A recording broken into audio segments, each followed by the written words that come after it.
इस अध्याय में अर्जुन अपने सम्मुख उत्पन्न स्थिति का सामना करने में स्पष्ट रूप से अपनी असमर्थता को दोहराता है और युद्ध करने के अपने कर्तव्य का पालन करने से मना कर देता है।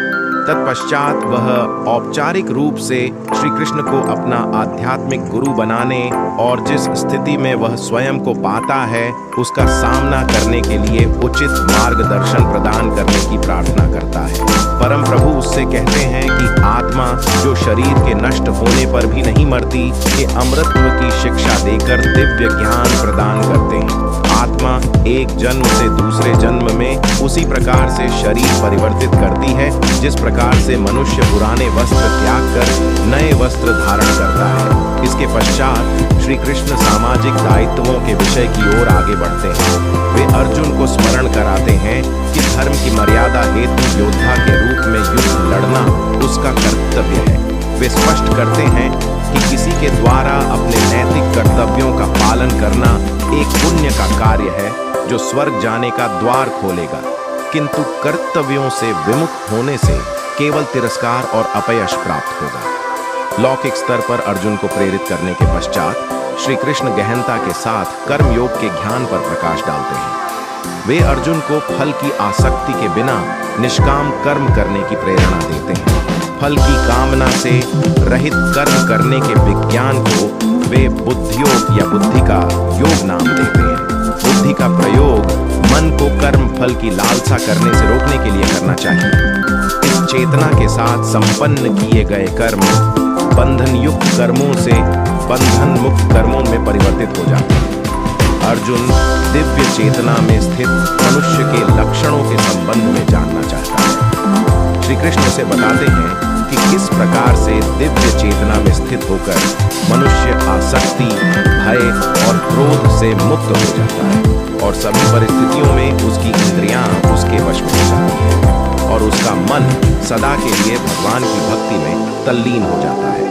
अब वे क्रमानुसार स्पष्ट करते हैं कि किस प्रकार से मानसिक संताप, काम वासना और लोभ विकसित होता है और किस प्रकार से इनका उन्मूलन किया जा सकता है। संजय ने कहा, करुणा से अभिभूत, मन से शोकाकुल और अश्रुओं से भरे नेत्रों वाले अर्जुन को देखकर श्री कृष्ण ने निम्न वर्णित शब्द कहे।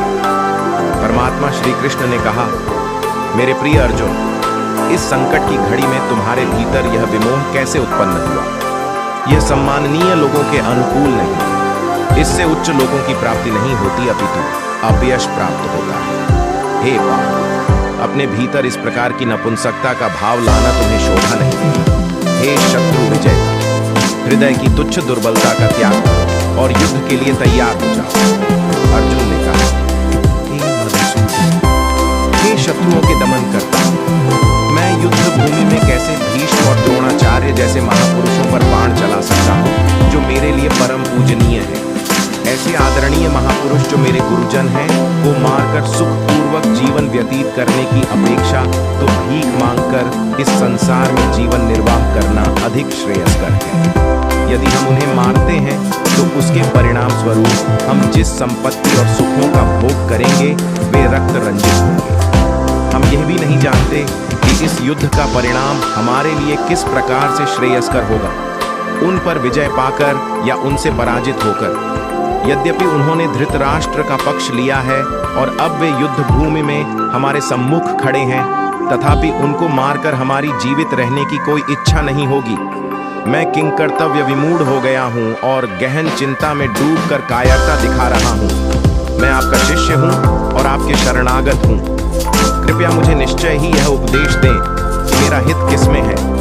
मुझे ऐसा कोई उपाय नहीं सूझता जो मेरी इंद्रियों को सुखाने वाले इस शोक को दूर कर सके। यदि मैं धन संपदा से भरपूर इस पृथ्वी पर निष्कंटक राज्य प्राप्त कर लेता हूँ या देवताओं जैसा प्रभुत्व प्राप्त कर लेता हूँ, तब भी मैं इस शोक को दूर करने में समर्थ नहीं हो पाऊंगा। संजय ने कहा। ऐसा कहने के पश्चात गुड़ाकेश, शत्रुओं का दमन करने वाला अर्जुन, ऋषिकेश कृष्ण से बोला, हे गोविंद, मैं युद्ध नहीं करूंगा, और शांत हो गया। हे भरतवंशी धृतराष्ट्र। तत्पश्चात दोनों पक्षों की सेनाओं के मध्य शोककुल अर्जुन से कृष्ण ने प्रसन्न होते हुए ये वचन कहे।